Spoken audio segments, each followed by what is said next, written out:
টাকা তৈরি হয় গাজীপুরে টাকশালে, যেটা পুরোপুরি বাংলাদেশ সরকারের দায়িত্বে। একটা 1000 টাকা নোট তৈরি করতে খরচ হয় 8 টাকা, আর একটা 500 টাকা নোট তৈরি করতে খরচ হয় মাত্র 6 টাকা। আপনি এখন ভাবতেই পারেন, যেহেতু বাংলাদেশ সরকার টাকা বানাতেই পারে, তাহলে কেন তিনি টাকা বানিয়ে সবাইকে বিলিয়ে দেয় না? সবাইকে বিলিয়ে দিলেই তো সবাই বড়লোক হয়ে যেত, কেউ আর গরিব থাকতো না, আমাদের দেশটাও অনেক উন্নত হয়ে যেত।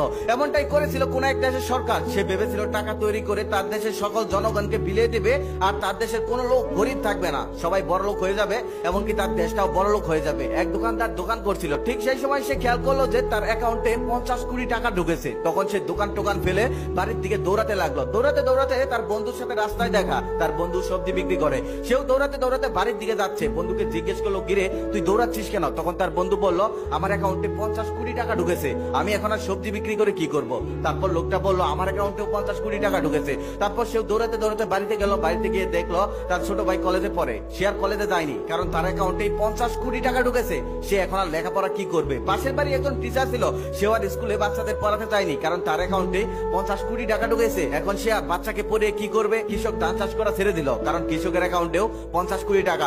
সবজিওয়ালা সবজি চাষ করা ছেড়ে দিল, কারণ তার অ্যাকাউন্টেও 50 কোটি টাকা। গাড়ির ড্রাইভাররাও ড্রাইভারি করা ছেড়ে দিল, কারণ তার অ্যাকাউন্টেও 50 কোটি টাকা। সবাই সবকিছু ছেড়ে দিল, কারণ সবার অ্যাকাউন্টেই 50 কোটি টাকা। এত টাকা থাকতে তারা কাজ করে কি করবে? কেউ আর কাজ করলো না, সবাই টাকা নিয়ে মেতে রইলো। তারপর লোকটা বাজার করতে বাজারে গেল। বাজারে গিয়ে দেখলো বাজারে কোনো দোকানদার নেই, কোনো দোকানই খোলা নেই, সবার অ্যাকাউন্টে 50 কোটি টাকা ঢুকেছে।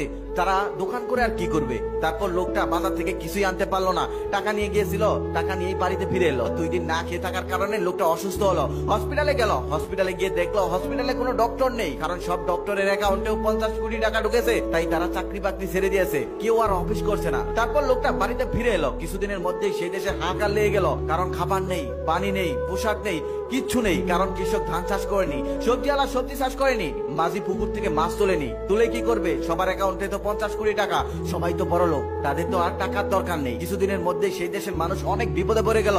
তারপর তারা ওই টাকাগুলোকে অভিশাপ মনে করলো। তারপর তারা সবাই মিলে সিদ্ধান্ত দিল সেই টাকাগুলো সরকারকে ফেরত দেবে। ফেরত দেওয়ার জন্য ব্যাংকে গেল। ব্যাংকে যাওয়ার পর দেখলো ব্যাংকের কর্মকর্তারাও আর চাকরি করছে না, কারণ তাদের অ্যাকাউন্টেও 50 কোটি টাকা, তারাও আর অফিস করছে না। তারপর তারা সবাই ওই টাকাগুলোকে রাস্তায় ছুঁড়ে ফেলতে লাগলো। সবাই বলতে লাগলো, আমার সব টাকা নিয়ে যাও, তবে আমাকে একটু খাবার দাও। তবে কারো কাছেই খাবার নেই, সবাই একই অবস্থা করতে লাগলো। হাহাকার পড়ে গেল দেশে। তারপর সে দেশের সকল মানুষ সিদ্ধান্ত নিল যে আমরা আগে যেমনে চলতাম ঠিক তেমনি চলবো, আমাদের টাকার প্রয়োজন নেই, আমাদের বড়লোক হওয়ার প্রয়োজন নেই, আমরা যেমনি ছিলাম ঠিক তেমনি চলবো। তারপর তারা সবাই মিলে সিদ্ধান্ত নিল, আমরা যে যা কাজ করতাম আমরা আবার সেই কাজ শুরু করব। তারপর তারা সবাই মিলে সেই কাজ শুরু করলো। আবার আস্তে আস্তে সেই দেশটা আগের অবস্থায় ফিরে এলো। আমরা অনেকেই গরিব ঘরে জন্ম নিয়ে ভাবি, আল্লাহ আমাদের কেন যে গরিব ঘরে পাঠিয়েছে? যদি কোটি কোটি টাকাওয়ালার ঘরে পাঠাতো, তাহলে হয়তো জীবনটা অন্যরকম